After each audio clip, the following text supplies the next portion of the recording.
Assalamualaikum warahmatullahi wabarakatuh. Perkenalkan, nama saya Abdullah di NPM 20040410107. Di sini saya akan mempresentasikan ataupun dari MSO atau manajemen sistem operasi tentang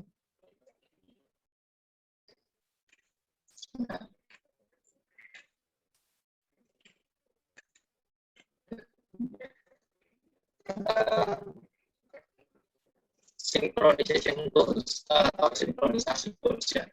Di sini saya dari Sistem Informasi Paralel C, Universitas Pembangunan Nasional Veteran Jawa Timur. Sebelumnya saya mohon maaf karena saya record menggunakan Zoom. Saya menggunakan Zoom dikarenakan aplikasi record yang ada di laptop saya sedang bermasalah. Saya sedang mencoba tadi, cuman suaranya kecepatan dan jadinya kurang maksimal itu. Ya langsung saya mulai saja.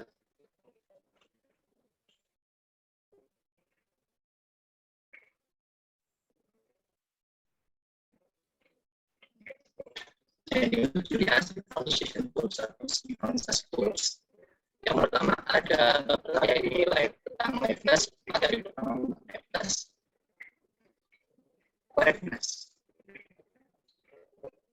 Liveness sendiri bisa dikatakan mengacu pada standar properti yang harus dipenuhi oleh sistem untuk memastikan bahwa proses membuat kemajuan selama proses eksekusinya.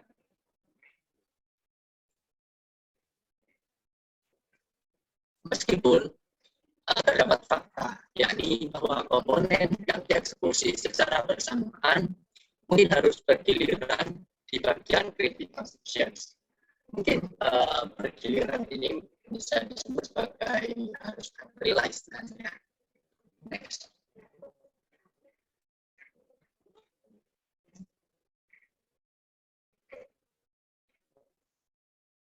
Nah, yang kedua setelah liveness terdapat materi yang judul materinya yakni deadlock sendiri bisa diartikan sebagai deadlock kunci, mungkin sesuatu yang dikunci atau mungkin suatu masalah misalnya. Oke, pengertiannya yakni deadlock merupakan suatu kondisi di mana jika terdapat dua program atau lebih memegang kontrol terhadap sumber daya yang dibutuhkan oleh program lainnya yang tidak memiliki sumber daya.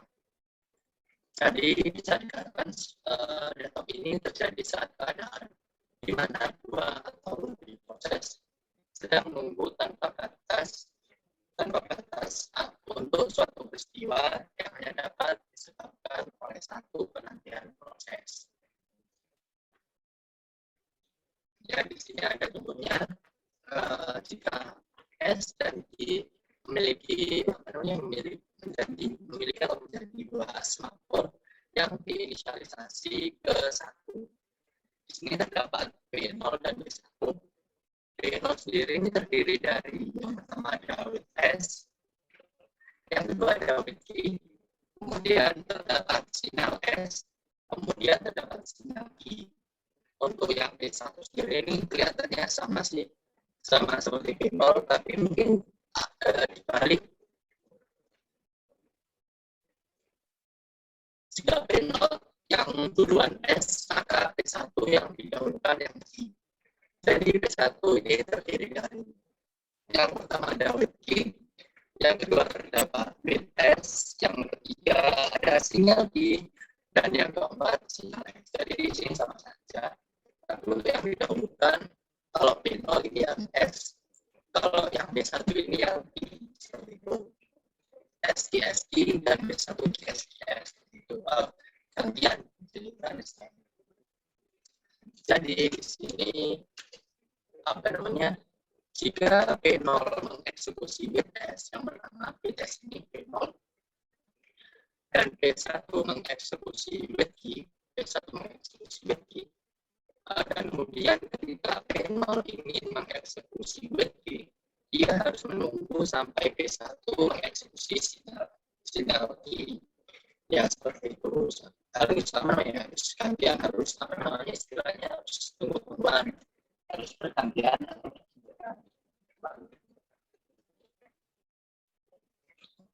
Oke, pertimbangkan jika P0 mengeksekusi BTS dan P1 mengeksekusi BTG.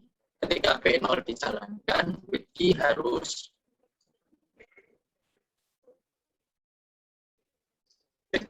menunggu sampai P1 mengeksekusi sinyal B.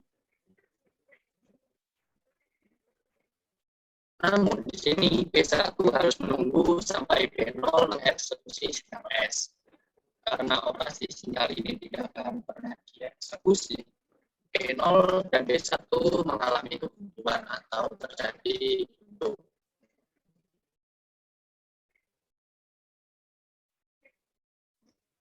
Oke, jadi intinya terjadinya deadlock ini seperti menunggu proses sesuatu yang tidak pasti, menunggu sesuatu yang tidak akan terjadi. Dua proses atau lebih dikatakan berada di dalam kondisi deadlock ini apabila setiap posisi yang ada menunggu suatu kejadian yang hanya bisa dilakukan oleh proses lainnya. Jadi istilahnya satu kali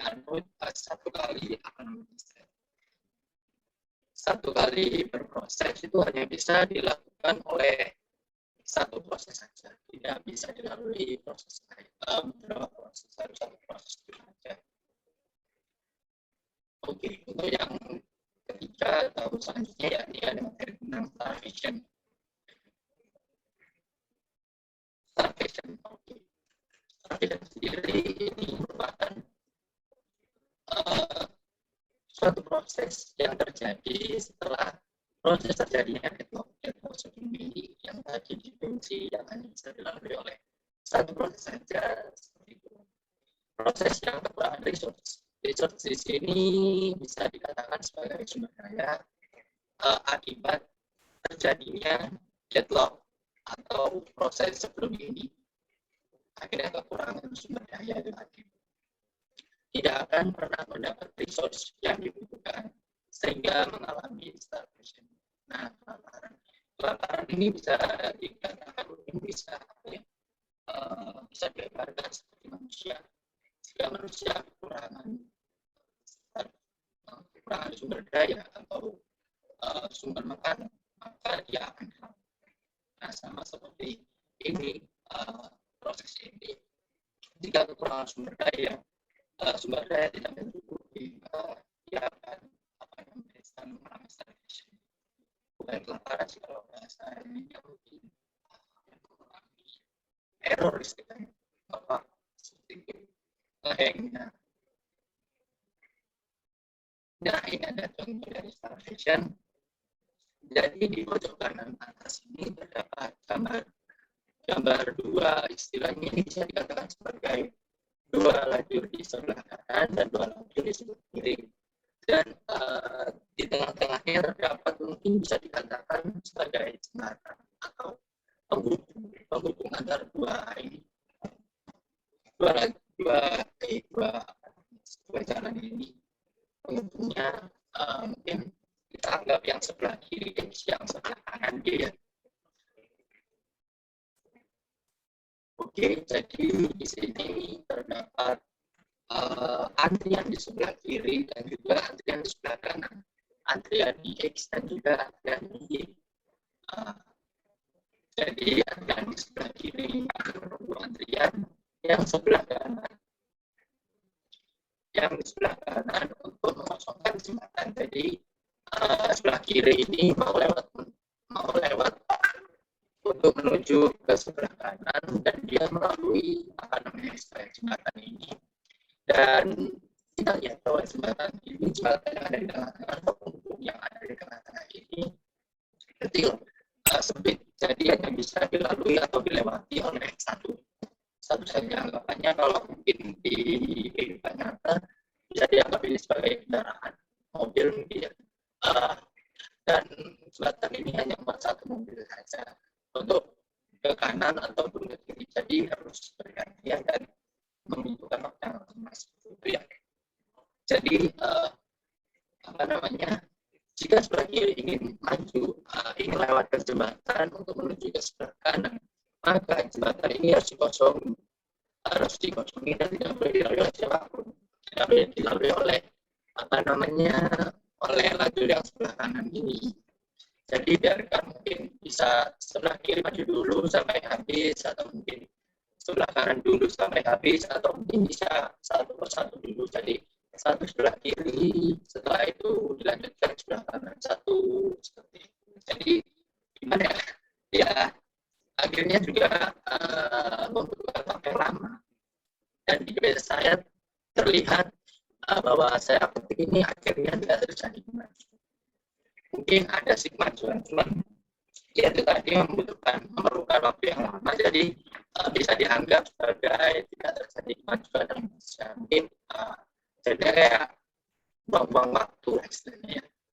Misal ada proses A yang mempunyai resource X dan proses B mempunyai resource Y, kemudian dua proses ini dijalankan bersamaan. Proses A memerlukan jika proses A memerlukan resource Y atau sumber daya dari Y, dan proses B memerlukan resource X atau sumber daya dari X, tetapi dua proses tidak akan memberikan resource yang dimiliki sebelum proses dirinya sendiri selesai dilakukan, sehingga akan terjadi itu ya seperti yang saya katakan tadi. Mungkin ini Israel memiliki sumber daya, sebagian memiliki sumber daya, dan sebelah kanan tidak memiliki, dan sebelah kanan ini memerlukan sumber daya dari sebelah kiri, dari X misalnya. Yang X ini tidak akan meminjamkan atau memberikan sumber dayanya kepada yang sebelah kanan atau Y ini jika prosesnya belum berakhir.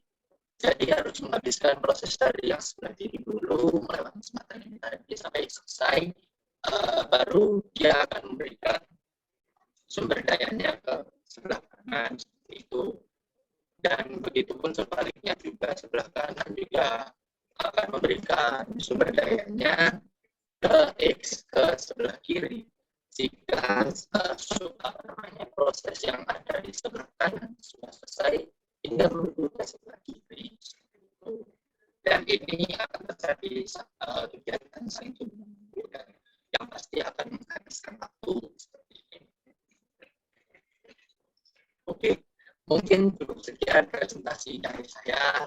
Mohon maaf bila ada salah kata saya ucapkan. Wassalamualaikum warahmatullahi wabarakatuh. Terima kasih, semoga bermanfaat. Dan sebelumnya saya mohon maaf lagi karena saya menggunakan Zoom, dikarenakan aplikasi record yang ada di laptop saya sedang mengalami gangguan atau sedang bermasalah. Terima kasih. Mohon maaf.